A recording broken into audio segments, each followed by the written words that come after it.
Let's go ahead on.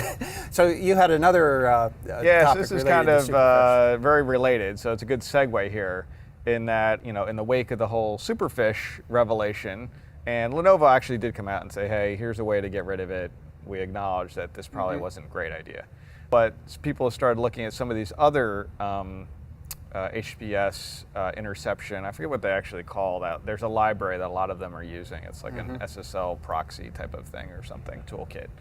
And there's another one called PrivDog. I don't think this is installed as widely on, like one particular platform, but they noticed that this one's, I guess, potentially worse. I'm not quite sure because I haven't really looked at Superfish myself to see how it works, but they said with PrivDog, it intercepts every certificate and signs it with their own root key, which I think Superfish did.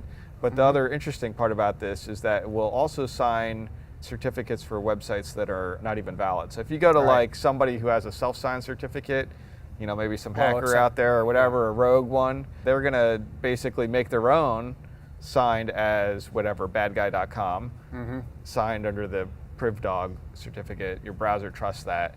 And now you're going there, none the wiser that this was a self-signed certificate for the real website you were trying to get to, because they intercepted your I thought that was the same situation. It's almost the same situation. Almost the same. This is actually worse. So in this case of Superfish, it would actually warn you if it was a self-signed certificate. There would be something that would pop up and say this is probably not right. Okay. If you specially crafted your self-signed certificate to put something in the alternates field that was the same as the host that you were trying to pretend to be, it would pass that over. It sounds like with PrivDog, you don't even have to do that. It just sort of ignores any invalid basically you have no SSL certificates. authentication really. Yeah, and this is a common error, by the way, in a lot of systems. The tendency to just, it's signed, it must be good, right?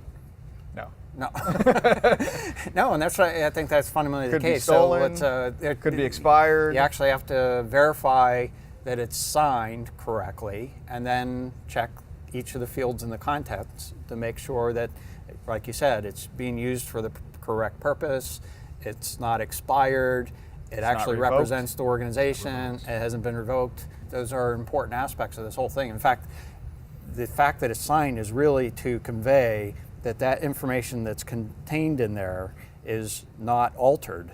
And it's really the rules checking that's fundamentally the intent of the content in the certificate itself. So Right. all good stuff if it's done properly. Right. So, weren't we talking about details? Okay.